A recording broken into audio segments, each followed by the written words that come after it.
just like rephrasing things like with the act, or like it tasted like, you know, whatever, and I had like changed it to like kind of like it felt like this instead. So just kind of like going back and like trying to focus like 90% on one thing, so never had to do that before. That's interesting, yeah. And for you, Brenda? Well, I think that last sentence was hard. I knew she'd probably go back and scream. I don't think the sentences were that hard.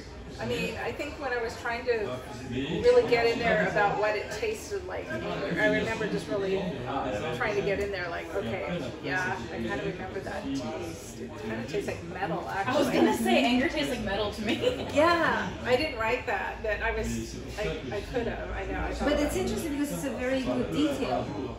And then, as you say, you know, many people with the reading that, they will sympathize and say, oh, I know what that feeling is. You know, because they're actually, you know, I understand that, I felt it, you know, I tasted it. So it's a good detail, because we can stay with bitter, or we can stay, you know, we can go into something that is more, a little bit more specific, metal. Yeah.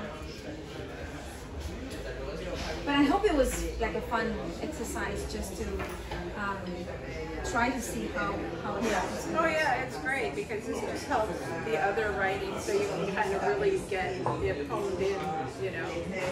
Having more ways of showing rather than telling. Or even just like, I was just saying like, I know I did it weirdly, but like even like just how to like describe like one feeling. So it's like, it'd be nice to kind of like describe a feeling out, where it's not like, oh, we're just angry, and then like write it out and then kind of come back to it. So then like it's like, okay, like if I want to describe someone angry, like pulling pieces from like the paragraph or whatever, instead of just being like, it's a bit upset.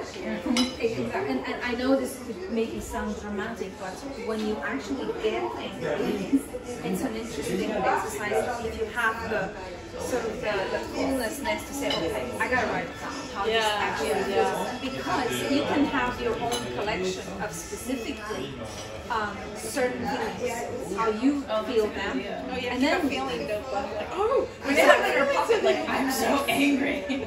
Exactly, because you can express it in your own way, and then you have your own personal way that you can then apply to different characters, you know, or different situations.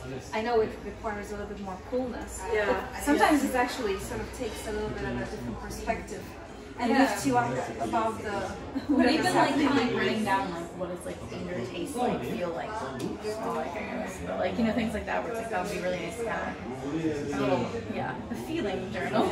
It gets you actually out of your head too, because that's when you keep getting in the spinning. Yeah, you keep spinning the story in your head, and then you're like, oh, but what am I feeling? Oh.